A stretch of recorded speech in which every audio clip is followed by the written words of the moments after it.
So, twisted my ankle pretty bad last night playing kickball. Thought I was gonna have to do sit-down comedy. Oh, that was really bad. I'm also way too old to end sentences with last night playing kickball. But that's the kind of immature shit me and my friends do, you know, like kickball, foursquare, circle jerks. Yeah! My friends like to play pranks on me. The other day they got me really good. They switched my mayonnaise and my toothpaste, and when I went to brush my teeth, I was like, what the fuck, this is toothpaste. What happened to my teeth brushing mayo? The other way to tell that joke is then I went to make a sandwich and I was like, what the fuck, this is mayo. What happened to my spearmint sandwich paste? But yeah, they really stepped up the prank game. They stepped it up with that, so I had to get them back good. Don't worry, I did. I killed all the remaining grandparents. It was classic. Then they went to retaliate, get me back, kill all my remaining grandparents. Joke's on them, they're all dead. I killed them. What was I gonna do, give my friends the satisfaction? Not that it's satisfying to kill my grandparents. I mean, they were pretty racist, but I love hard candy. Oh man, I really beat that joke to death. Just like my grandparents.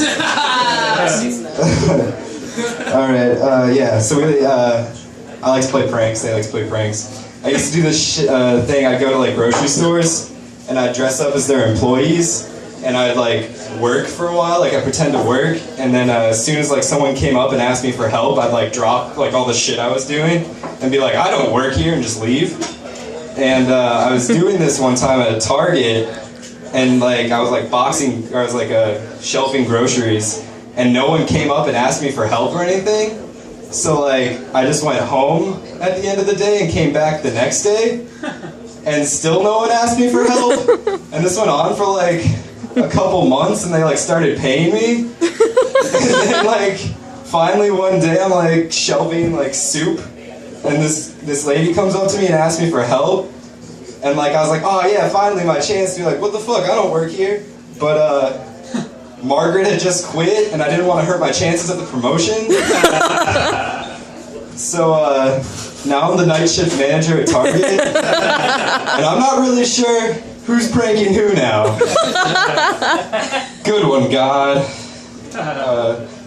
But yeah, I like to read too. Yeah, I just don't prank.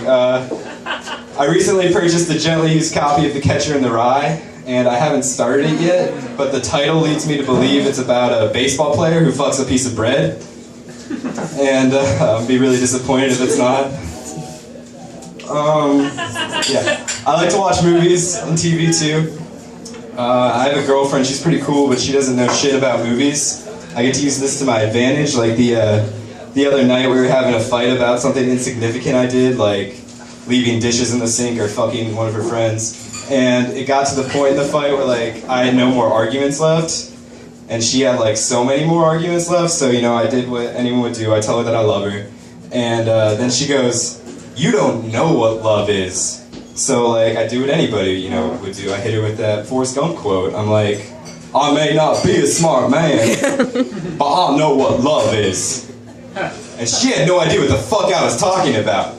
And then the fight stopped being about the shit I did and started being about how she's not a real person because she's never seen Forrest Gump. So then we stopped fighting and we watched Forrest Gump. And it was the best ending to a fight in the history of fights. If the battle at Little Bighorn had ended like that, Custer would have been president. But yeah, she actually got arrested the other day, my girlfriend. She cut her hands really bad. Like, she cut her hand really bad, and there was no one there to take her to the hospital, so she tried to drive herself. And she got pulled over and arrested because they don't let 12-year-olds drive. And I told her to use the safety scissors when I'm not there, but yeah, she didn't. Wi-Fi. Yeah, I like to watch movies. I do it on the internet. I'm not old. Wi-Fi's funny. It's a funny word. I used to think it was like sci-fi, like science fiction, but it was like white people fiction. But then I realized there's already a fiction for white people, and it's called sci-fi. I've been pretty depressed recently. Been pretty sad. I went through a trauma. My 4 pet turtles died, and I really loved them. They were named Michelangelo, Leonardo, Raphael, and of course Sheldon. fuck Donatello, right? Does machines, what's that mean? But yeah, I say they died. I don't know if that's appropriate. I killed them, but it wasn't my fault. I was losing a go-kart race, and they were my last resort. It's a TMNT and Mario Kart reference, the same joke. And they said it couldn't be done. Who's laughing now, Mom? Do you guys remember the presidential election? That happened, right? Right? Remember? The presidential election's a lot like the Olympics. They both happen like every 4 years, and everyone like makes a big deal about it and like changes their Facebook status and acts like they're an expert. I mean, I don't see the point in watching either the Olympics or the presidential election, because you already know the black guy's gonna win. I'm just kidding though, Barack Obama's not black. He's our first beige president. Barack Obama's so white, Wayne Brady kicked his ass for saying the N-word.